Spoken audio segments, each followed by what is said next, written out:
A lot of people ask me how I got started in this business. I thought that my fear of speaking to groups was a singular deficiency. When it came to speaking to more than 3 or 4 people, I just fell apart.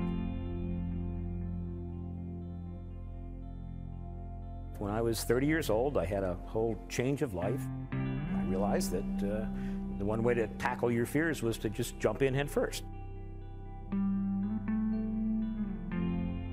2 times before I was set to go on, I had my bag packed and I walked out of the hotel hailing down a cab. Here I was going out and speaking to groups of 300-400 people at a time.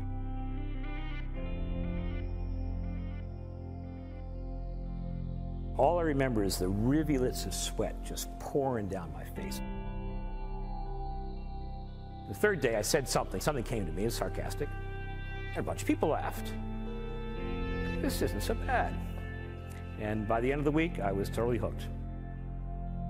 Once you have a taste of it and you realize that it's a good thing, it's something that you need to have, and you need to get your fix over and over again.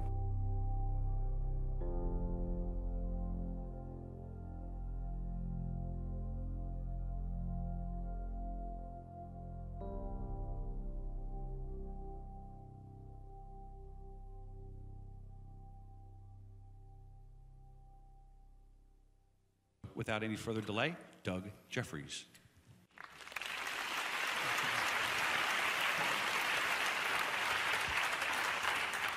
Thank you, Tim. Good evening.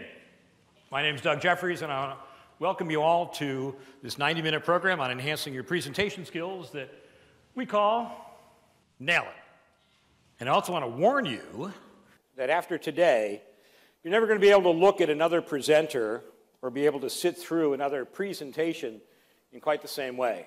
You're going to learn what it takes to actually make it work when you get up here and speak. And you're going to thus develop a very critical eye every time you see somebody get up here on the stage. You're going to notice whether they're doing it right or whether they're doing it wrong. You will know what 99% of business presenters don't know, and that is how to create effective knowledge transfer.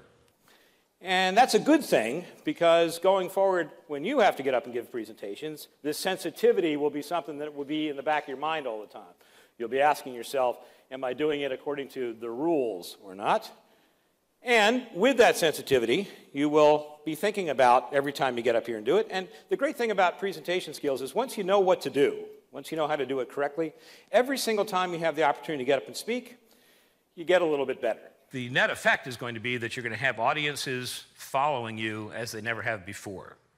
The very first time you put these techniques you're going to learn here today into effect, you're going to see an entirely different response from your audience. Presentation skills are a lifelong skill-building endeavor.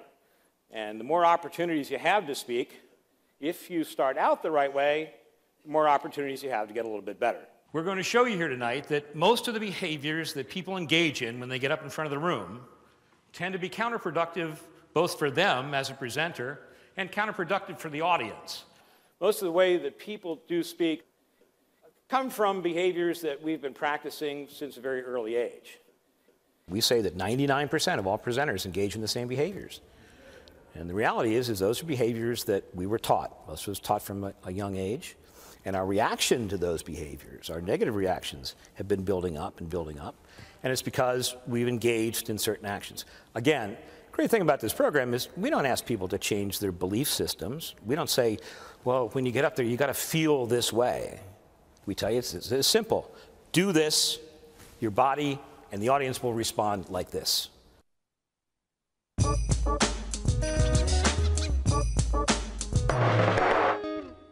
Some of you might be familiar with this list.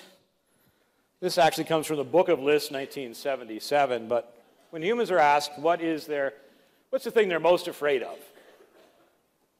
Since they've been asking this question, actually speaking before a group always filters to the top. It is humans' #1 fear.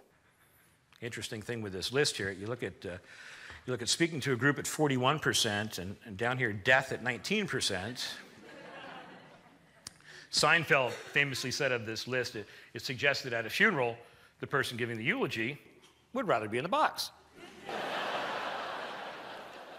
But it's true, there are good reasons why people actually feel this fear when they get up to speak in front of groups. When I say they feel this fear, what I'm talking about is the emotions that run through you are a function of the chemicals that are running through you, and the chemicals that are running through you when you find yourself up in front of a group are the exact same chemicals that are coursing through your veins when, oh, I don't know, when the front tire on your